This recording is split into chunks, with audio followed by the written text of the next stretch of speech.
नमस्ते श्री परमज्योति भगवती भगवान का चमत्कार।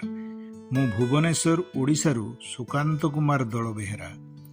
भुवनेश्वर रे निजर एक घर तैयारी करिवार इच्छा मोर बहुत दिनरू थिला। घर निर्माण पई मु एक विवादहीन जमी खोजुथिली, किंतु बहु चेष्टा सत्वे मु ताहा खोजिबारे विफल हेली। 2023 मसीहारे मु सत्यलोक होमरे भाग नेली एवं एक सुंदर जमी किणिबार और निज घर तैयारी करिबार आशीर्वाद पाई दृढ़ प्रार्थना कली। कड़की निर्देश अवसर रे आम प्रभु श्री परमज्योति भगवती भगवान मोर आशा पूर्ण होवार आश्वासन देले एवं से प्रतिटी पहाचरे मो सह रहिबे बोली मध्य कहिले।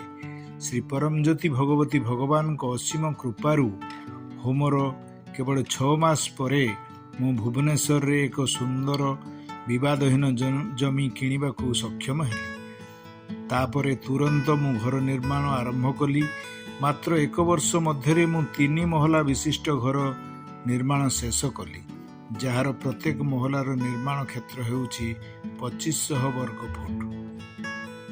मो घरे सत्संग एवं आध्यात्मिक चर्चा करिबा पई मध्य मु एक सुंदर पूजा कक्ष निर्माण कली।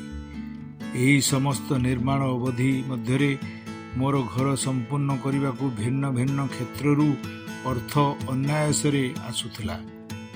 एसबु केवल श्री परमज्योति भगवती भगवान दैविक कृपार संभव है।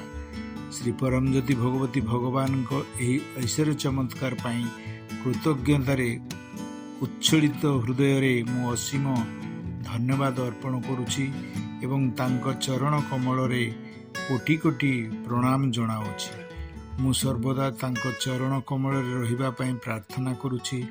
जय बोलो ऐश्वर्य प्रदाता परम ज्योति श्री भगवती भगवान जय हो।